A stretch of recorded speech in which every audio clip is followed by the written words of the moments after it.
Antonio Conte. Right. He's finally gone. Nothing we didn't expect. But people feel like he got fired for saying what everyone knows. And what everyone else has been saying, but no one from the club would say. So his position had probably become untenable for other reasons. But actually, now that he's gone, is it time, there's a lot of Spurs fans who probably feel like it's time for Daniel Levy and the rest of the ownership to answer some fundamental questions. From an outsider's perspective, in terms of me not being a Spurs fan, I think we've all kind of known this for a while. I don't think it just started with Conte. I think this was an issue with Mourinho. Yep. Maybe not. What was the other Portuguese manager's name? Andre Villas-Boas. I was going to say him, but not him. Nunes. Yeah. I forgot about him. Nuno Santo. I forgot about him as well. I don't necessarily think it was him. I just think he wasn't good enough. But I think, and Pochettino he just did what he just. Listen, done what I was told. I've done quite well with this squad. Squeezed enough out of it, and just he was just about getting his job done. But I feel like with managers like Mourinho, Conte, even Villas-Boas, they were just like, listen, you lot are not seeing what's going on here. I'm trying to take us to another level, but I'm handicapped by the board. So and the numbers don't look good. That since Daniel Levy and that ownership have taken over, they've had 11 managers and they've won 1 League Cup. Yeah, I mean, not good enough. It took over in 2001. Do you know what I mean? That you can say whatever you want to say about Conte and he's abrasive, etc., etc.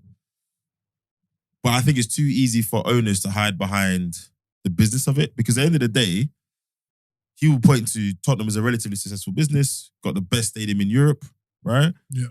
Or got the best stadium in the footballing world anyway, because I know America's got some amazing stadiums, but in terms of football, soccer, whatever you want to call it, probably one of the best stadiums right now. Multi-use, etc. They have invested in the squad. Even just under Conte, they spent 250 million pounds, which these days is 3 or 4 players, but they invested. But at this point, surely questions have to be asked. They won't be, because that's not how it goes in football. They're going to carry on, and we'll have this conversation next year. But this is the first time I can remember a manager getting fired for saying stuff that everyone agreed with. But do you know why? Levy won't leave, or the board won't be removed? Because their model, they have a certain specific model the way they run the club. Like you said, it's successful off the pitch, but on the pitch they can just point to Pochettino and say, "Well, he thrived under us." Yeah, but he didn't win anything. But he got us far. He got us to a Champions League final. Runners up. Was it regular though? No, they didn't even finish. They weren't even runners up. They finished 3rd. Sorry. Yeah. They got to one Champions League final. Yeah, Champions League final. Regular top 4. Title challenge.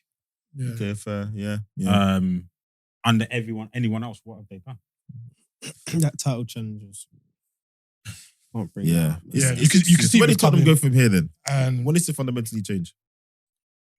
I think it's the board. Like if you speak to Tottenham fans, a lot of them were saying Conte's ball wasn't great, etc. But the majority of their anger is at Levy, because he's just about getting bums on seats, getting the money out, getting the stadium. They can use it for NFL. They use it for concerts. They got the F1 go-karting coming at the end. I mean, it's $1 billion worth of debt. They got to do something. Yeah, so a lot of people saying if it doesn't change at the top, no matter who they get in, their hands are going to be tied. But if I'm him, I'll say, well, hold on.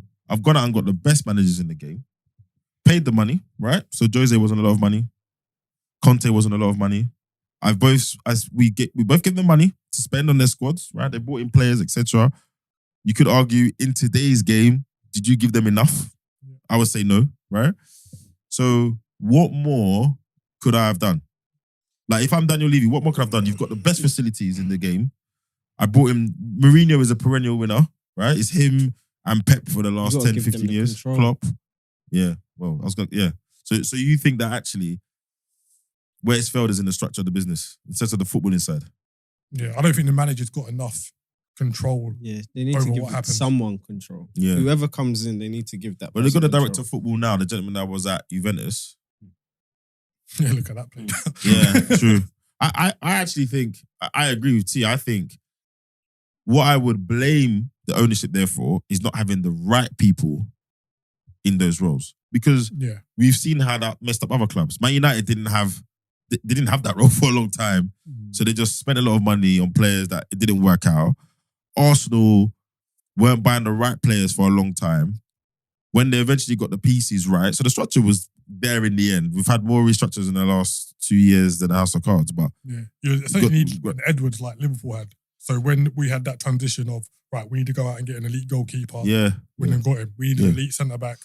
But in any business, those elite people, they're not growing on trees, right? So Liverpool had one for a period of time. A lot of people would argue that Edu is an elite in his own, but in the current construct, it works well together, right?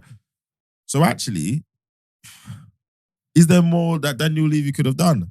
I think there is, but if you try and look at it objectively, he's got the structure that everyone says works. Did he have the two right people in that, director of football and manager at the same time? The outcome would say probably not, because he just sacked his 11th manager. They haven't won anything. Won one trophy in 22 years. Fine. So I actually think the criticism of them is you've not put the right people in the right positions at the right time.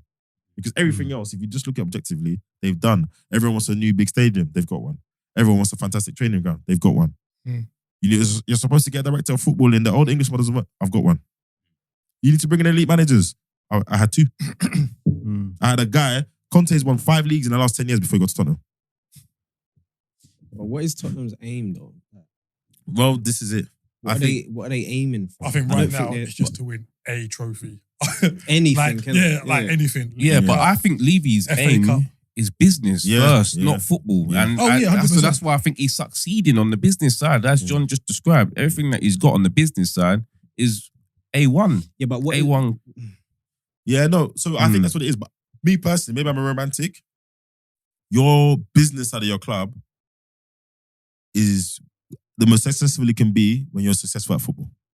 Yeah, they should complement each other, to be honest. That's what drives the most sustainable success. That's why the Man Uniteds are the Man Uniteds. That's why the Liverpools are the Liverpools.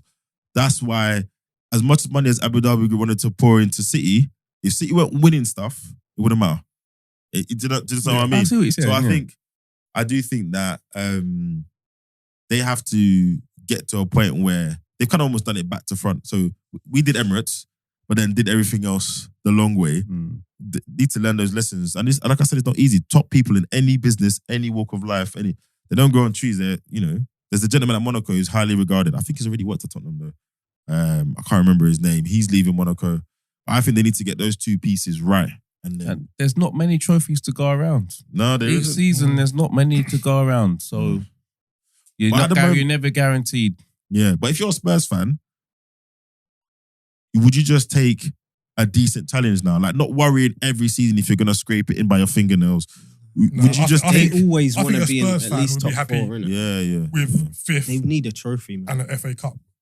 Yeah. You don't think they would be? Or you think I think they would be. I think Spurs fans are just like, let's just win a trophy, man. Yeah. Like, even when Liverpool were bad, we were just nicking something every 3 or 4 years. Like, it was just with Arsenal just nicking something. FA Cups. Done something. Like, just be to the point where we didn't even want it.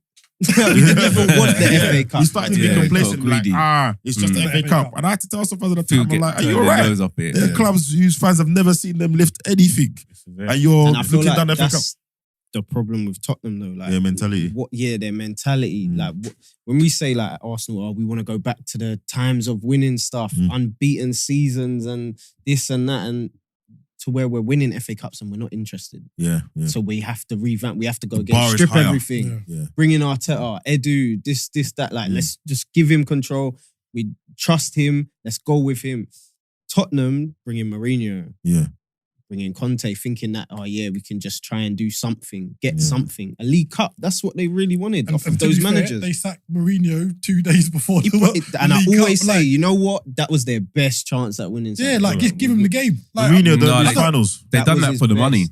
Yeah, a lot of people say that. They didn't want to pay the money. They didn't want to. They have to pay him if they won. That's a mad. They knew they were going to sack him and had to pay him more money if they won the final. If they won the final. And Mourinho and finals.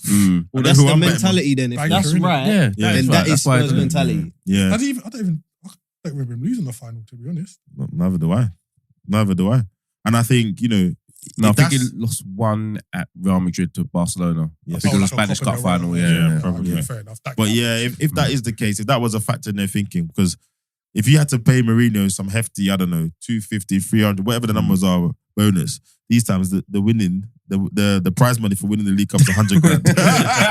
But if he had won the League Cup, he'd have the fans on side. So he would have brought in time. Like Levy. If he won that League Cup, Mourinho would have dashed it on the pitch and walked off and said, like, see, I told you. You know what it's like. I told you. Okay, well, look, as an Arsenal fan, I'm not going to lie, I'm enjoying it. Long may it continue. I hope they don't get Nagelsmann. Actually, there's a school of thought that says, get Nagelsmann. He's been a lot of hype. He hasn't proved too much yet. So it might be another 1 or 2 years of pain for them. No, I think he's serious. But I think, again, they ain't going to give him the control needs. Or whatever. Yeah. I see even Carrick or company, but they're not going to give them the control. You need to strip everything down, bro. Yeah, but I think those guys is too early. If you're way too company or Carrick and that phone call comes, Nagelsmann ain't going. Yeah, actually, he could, but I think he could. But again, goes back to the point I made. Nagelsmann, okay, up and coming, great is young. That piece above him, that director of football and the other elements around him, if you don't get that right, actually, have you now got another misplaced piece?